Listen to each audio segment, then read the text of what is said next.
ವಿಚಾರ ಅಹಂಕಾರ ಲಕ್ಷಾಂತರ ಜೀವಿಗಳ ನಾಶಕ್ಕೆ ಕಾರಣವಾಯಿತು. ಇದು ರಾಜಮನೆತನದ ಕಥೆಯಾದರೂ ಇಲ್ಲಿ ರಾಜರಿಗರು ಧರ್ಮ ಸೋದಕ್ಷಣವಿತ್ತು. ಈ ಕಥೆ ಆರಂಭವಾಗುವುದು ಅದ್ಭುತವಾದ ಮೈಸೂರಿನಿಂದ. ಧರ್ಮರಾಯನ ಆಹ್ವಾನದಿಂದ ದುರ್ಯೋಧನ ಕುತೂಹಲ ಹಾಗೂ ಆಶ್ಚರ್ಯದಿಂದ ರಾಜಸ್ವಾಗತದೊಂದಿಗೆ ವಿಮಾನವಾಗಿ ಮೈಸೂರಿನಲ್ಲಿ ಪ್ರವೇಶಿಸುತ್ತಾನೆ.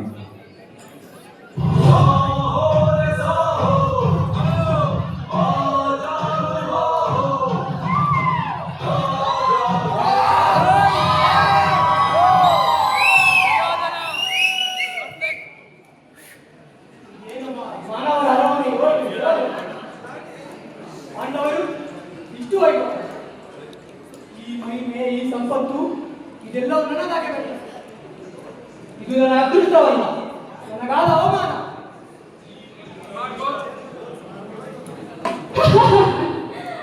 ಅಂದನ ಮಗ ಅಂದನೆ.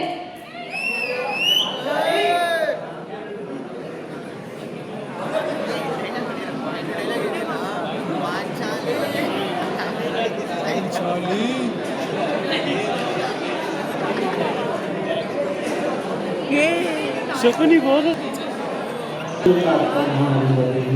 ಚಿಂತೆಗೀಡಾಗಿ ಕ್ರೋಧಗೊಂಡು ಶಕುನಿಯ ಬಳಿ ಸಹಾಯ ಹಸ್ತಚಾಚುತ್ತಾನೆ.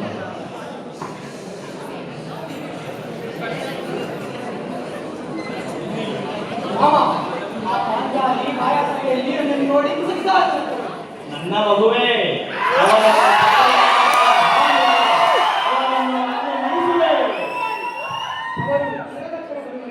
ಅದು ಅವನ ರಾಜ್ಯತಂತ್ರ ಬರಲೇಬೇಕು.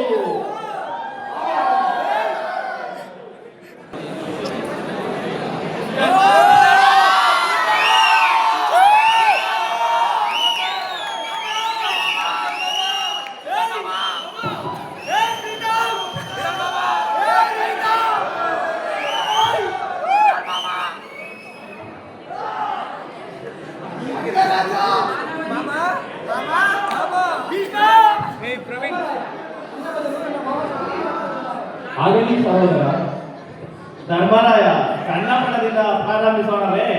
ಆಗಲಿ ಮಾಮಾಶ್ರೀ. ನನ್ನ ಪದ್ಯ ನವರತ್ನದ ಹಾರ.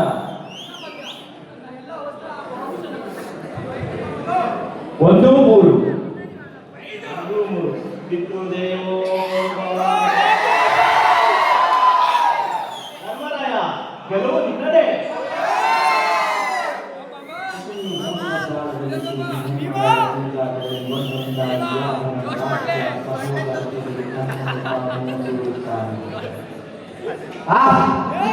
ಪಾಂಡವರ ಕಥೆ ಮುಗಿಯಿತು. ನಿಲ್ಲು ನಿಲ್ಲು, ಇನ್ನ ಇದೆ. ಧರ್ಮರಾಯ, ಕಳೆದುಕೊಂಡಿದ್ದ ನನ್ನ ಮರಳಿ ಪಡೆಯಲು ಒಂದು ಅವಕಾಶವಿದೆ. ಎಲ್ಲವನ್ನೂ ಕಳೆದುಕೊಂಡ ನನ್ನ ಬಳಿ ಮತ್ತೆ ಉಳಿದಿದೆ. ಆಸ್ತಿ ಅಂತ ಸೋದರೇನಂತೆ ಅರ್ಧಾಂಗಿದ್ದಾಳಲ್ಲ. ನಮ್ಮೆಲ್ಲರ ಸಹೋದರಿಗೆ ನೀ ದ್ರೌಪದಿಯನ್ನು ಪಣಗಿಡುತ್ತಿದ್ದೇನೆ.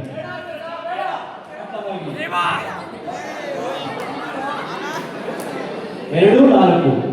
ಪಿತೃದೇವೋ ಭವ. ಎರಡು.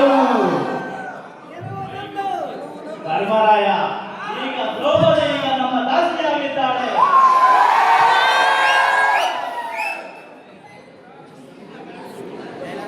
ಅಂದು ಮಾಯಾಸಭೆಯಲ್ಲಿ ಸಿಕ್ತ ನನ್ನ ದ್ರೌಪದಿ, ಇಂದು ನನ್ನ ಕಾಲಿನ ದಾಸಿ. ದುಶ್ಯಾಸನ, ಹೋಗಿ ಆ ದ್ರೌಪದಿಯ ಮುಡಿ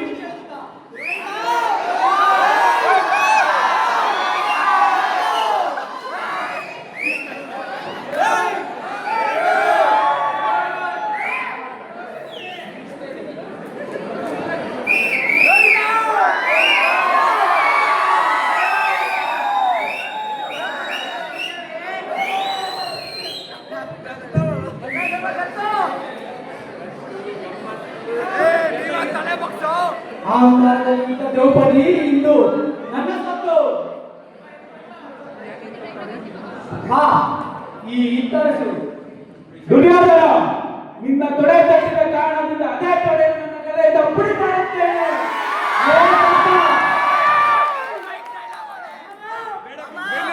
ದುಶ್ಯಾಸನ, ತಡೆಯಾಗ ವಸ್ತ್ರವನ್ನು.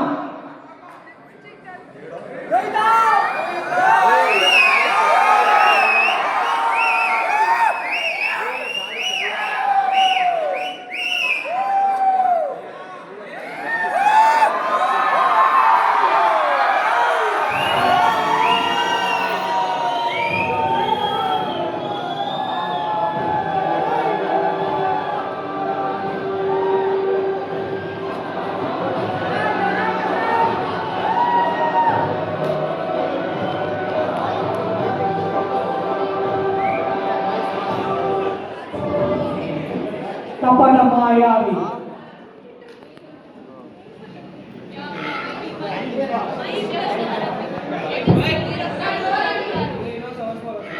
ಯಾವಾಗ ಭೀಮನು ದುಶ್ಯಾಸನ ಎಡೆಸೀಳಿ ರಕ್ತವನ್ನು ತರುತ್ತಾನೋ ಆ ನಂತರವೇ ನನ್ನ ಮುಡಿ ಕಟ್ಟುತ್ತೇನೆ.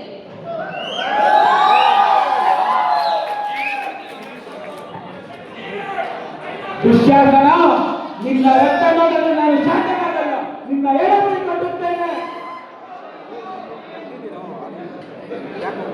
ಹೇ ಕಾಕ,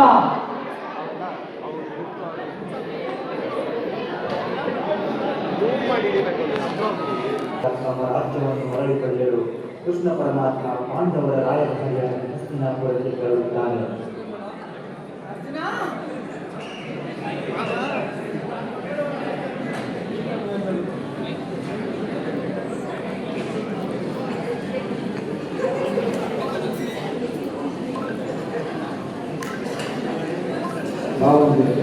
ನನ್ನ ಮೇಲಿರುವ ಅಭಿಮಾನದಿಂದ ಕೌರವರ ಬಳಿಗೆ ರಾಯಭಾರಿಯಾಗಿ ಹೋಗಲು ನಾನು ಹೋಗಲು ಸಿದ್ಧ. ಈಗ ನಾನು ಎಂಥ ಸಂಧಿ ಮಾಡಬೇಕು? ಭಾವ, ನ್ಯಾಯಸಮ್ಮತವಾಗಿ ಬರಬೇಕಾಗಿದ್ದ ಅರ್ಧ ರಾಜ್ಯವನ್ನು ಆ ದುರ್ಯೋಧನ ಎಷ್ಟು ಕೇಳಿಕೊಂಡರೂ ಸಮ್ಮತಿಸಲಾರ. ಕನಿಷ್ಠ 5 ಊರುಗಳನ್ನಾದರೂ ನೀಡಲು ಸಂಧಿ ಮಾಡು ಭಾವ. ಅರ್ಜುನ, ನಿನ್ನ ಸಂದೇಶವೇನು? ಇಡೀ ಸೈನ್ಯದ ಸಂದೇಶವೆಂದು ಹೇಳು ಭಾವ. ಹೇಳುತ್ತೇನೆ, ಸ್ವಲ್ಪ ಒತ್ತಾಯ ಮಾಡಿಯೂ ಹೇಳುತ್ತೇನೆ.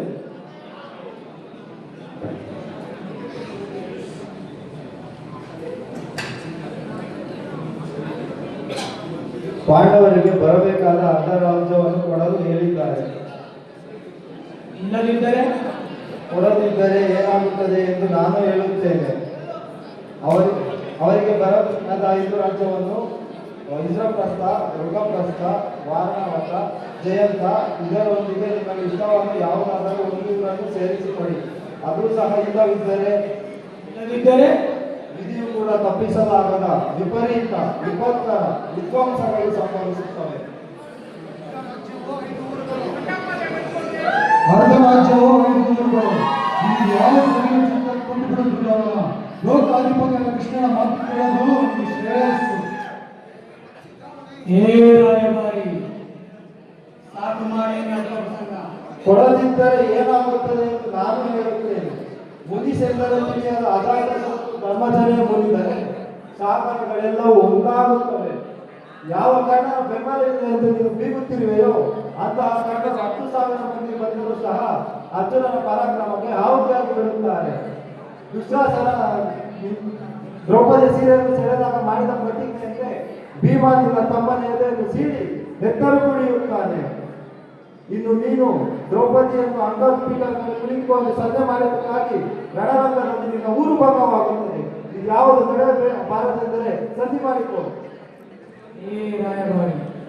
ಸಾಕು ಮಾಡಿ. ದುರ್ಗಪ್ರಸ್ಥ, ಜಯಂತ, ವಾರಣಾವತಗಳು ಇವುಗಳು ನಮ್ಮ ತಂದೆಯವರು ಎಂದು ದಾನವಾಗಿ ಕೊಟ್ಟ ಊರುಗಳು. ಅವುಗಳನ್ನು ಹಿಂದಿರಿಸಿಕೊಡಲಾಗದಂತೆ ಈ ಗಂಟನ್ನು ಇಟ್ಟಿರುವೆ. ಈಗ ನಾನು ಸಂಧಿಗೆ ಒಪ್ಪಿಕೊಂಡು ಕೊಟ್ಟು ಬಿಟ್ಟರೆ ಸಾಮರಸ್ಯ ವಹಿಸಿಕೊಟ್ಟ ಆಗೋ ಅಥವಾ ಸಮರಕ್ಕೆ ಎದುರಿ ಕೊಟ್ಟ ಆಗೋ ಆಗಿರುತ್ತದೆ. ಆ ಪಾಂಡವರಿಗೆ ಹೋಗಿ ಹೇಳು, ಒಂದು ಸೂಜಿ ಬಳೆಯಷ್ಟು ಜಾಗವನ್ನು ಕೊಡಲಾಗುವುದಿಲ್ಲ ಎಂದು. ಅವರು ಅಥವಾ ನಾವು ರಣರಂಗವೇ ತೀರ್ಮಾನಿಸಲಿ. ಇದು ಈ ಗುರು ಸಾಮ್ರಾಜ್ಯದ ಅಂತಿಮ ನಿರ್ಧಾರ. ಧರ್ಮಕ್ಷೇತ್ರವಾದ ಕುರುಕ್ಷೇತ್ರ ರಣಕ್ಷೇತ್ರವಾಗಲಿ. ಅಧರ್ಮ ಅಳಿಯಲಿ, ಧರ್ಮ ಉಳಿಯಲಿ.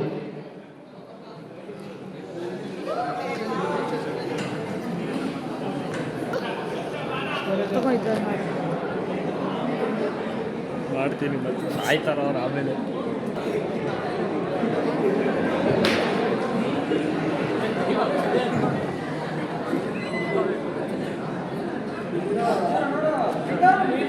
ಮಾನವನ ಎದುರು ನನ್ನ ಬಂಧುಗಳು, ಮಿತ್ರರು, ಸಹೋದರರು, ಗುರುಗಳು ಇವರ ರಕ್ತದ ಮೇಲೆ ಗೆದ್ದ ರಾಜ್ಯ ನನಗೆ ಬೇಡ. ಈ ಯುದ್ಧಕ್ಕಿಂತ ಸೋಲು ಮೇಲು. ಇದು ಧರ್ಮಕ್ಕಾಗಿ ನಡೆಯುತ್ತಿರುವ ಯುದ್ಧ. ಯುದ್ಧ ಮಾಡಲೇಬೇಕು. ನನ್ನ ಕರ್ತವ್ಯ ನನಗೆ ಅರಿವಾಗಿದೆ. ನಾನು ಯುದ್ಧ ಆರಂಭಿಸುತ್ತೇನೆ.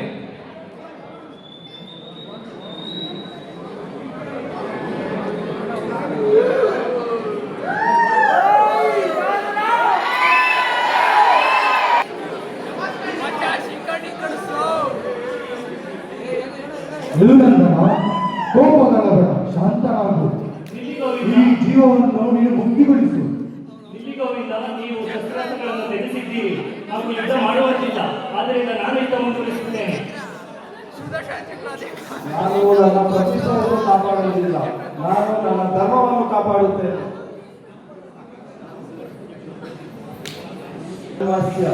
ಗ್ಲಾನಿರ್ಭವತಿ ಭಾರತ ಅಭ್ಯುತ್ಥಾನಮಧರ್ಮಸ್ಯ ತದಾತ್ಮಾನಂ ಸುಧಾರಣಾಯ ಪರಿತ್ರಾಣಾಯ ಸಾಧೂನಾಂ ವಿನಾಶಾಯ ಚ ದುಷ್ಕೃತ ಧರ್ಮ ಸಂಸ್ಥಾಪನಾರ್ಥಾಯ ಸಂಭವಾಮಿ ಯುಗೆ ಯುಗೆ.